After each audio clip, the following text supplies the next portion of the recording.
Shalom,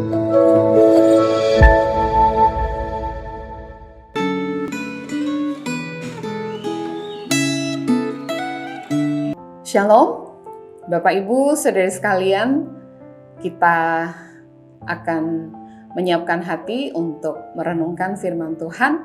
Mari kita minta pertolongan Tuhan, kita berdoa. Tuhan, kami butuh firman-Mu setiap hari di dalam hidup kami, juga pada hari ini. Karena itu Tuhan, berbicaralah kepada kami, biarlah firman-Mu boleh kami renungkan sepanjang hari ini. Dengarkan doa kami, di dalam nama Tuhan Yesus kami berdoa. Amin. Bapak Ibu Saudara sekalian, pembacaan Alkitab kita sudah sampai kepada Kejadian pasal 29. Saya mempersilakan Bapak Ibu untuk membaca dari awal sampai akhir kisah tentang keluarga Yakub. Pada saat ini kita akan bersama merenungkan sebuah tema Injil dalam kisah keluarga Yakub. Bapak Ibu Saudara sekalian, apa perasaan Bapak Ibu membaca kisah keluarga Yakub yang penuh dengan intrik, penuh dengan skandal, penipuan, sakit hati, persaingan ini? Seperti lagi nonton film drama-drama kerajaan gitu ya. Pernahkah saudara berpikir, mengapa ya Tuhan memilih sebuah keluarga yang kacau balau seperti ini untuk misinya? Keluarga yang terlalu banyak konflik, terlalu banyak istri, terlalu banyak keruwetan. Mengapa Tuhan tidak pilih saja keluarga yang baik-baik, yang sopan, yang jujur, yang bersih? Pernahkah kita berpikir, mengapa Tuhan memilih seorang penipu licin seperti Yakub menjadi salah satu tokoh di dalam Alkitab?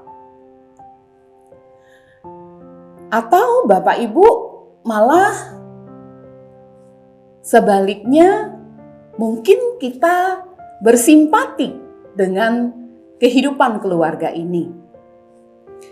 Apakah mungkin di antara kita yang merasa seperti Yakub yang sedang memetik hasil dari perbuatan kita di masa lalu?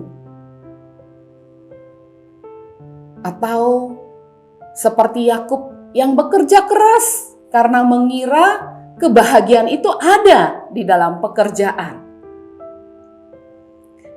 Atau sebagai seorang wanita kita seperti Lea yang kecewa, tidak menemukan kebahagiaan sejati yang dia cari di dalam suaminya?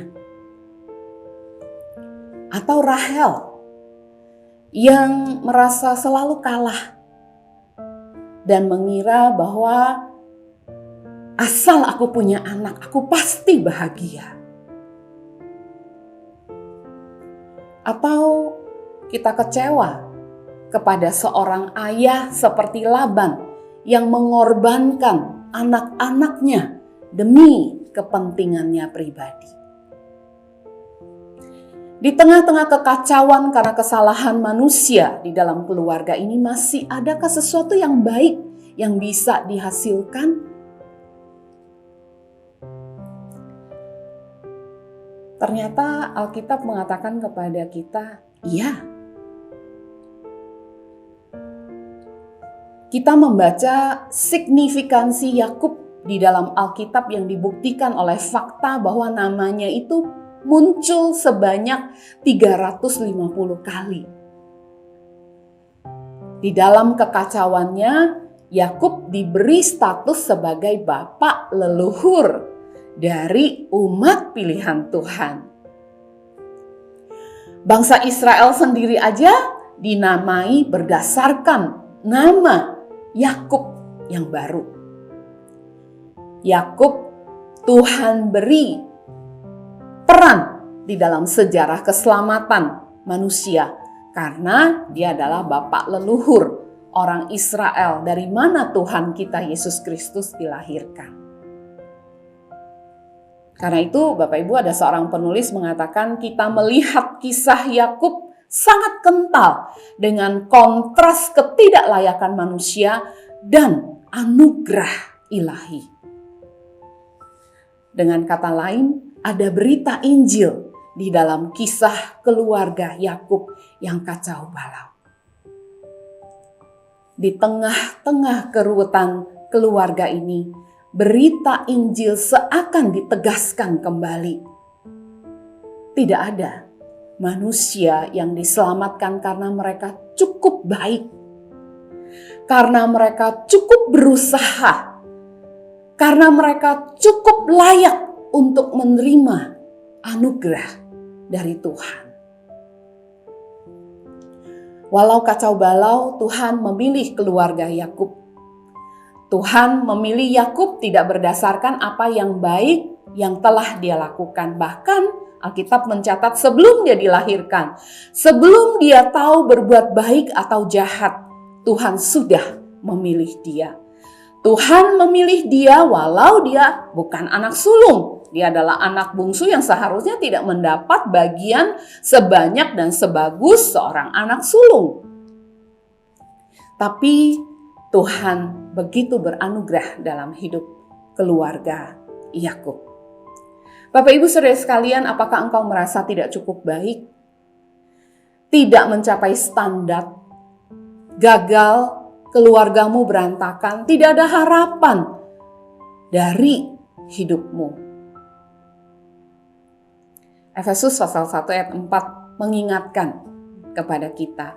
Sebab di dalam Yesus Allah telah memilih kita sebelum dunia dijadikan. Supaya kita kudus dan tak bercacat di hadapannya. Kita sudah dipilih oleh Tuhan sebelum kita dilahirkan. Sebelum dunia dijadikan, Tuhan sudah memilih kita. Jadi bukan berdasarkan baik atau buruknya. Efesus pasal 2 ayat 8, sebab karena kasih karunia kamu diselamatkan oleh iman. Itu bukan hasil usahamu, tapi pemberian Allah. Jadi Bapak Ibu Saudara sekalian, inti Injil adalah saya orang berdosa. Saya orang tidak layak, saya orang yang tidak capai standar. Tapi saya dipilih, saya dikasihi, saya diselamatkan oleh Tuhan. Terpujilah Tuhan kita Yesus Kristus. Mari kita berdoa.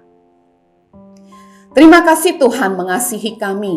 Terima kasih Tuhan selamatkan kami. Bukan karena kami baik, bukan karena kami sesuatu yang kami lakukan, tapi karena semata-mata anugerah Tuhan. Terpujilah namamu. Di dalam nama Tuhan Yesus kami bersyukur dan berdoa. Amin. Tuhan memberkati kita semua.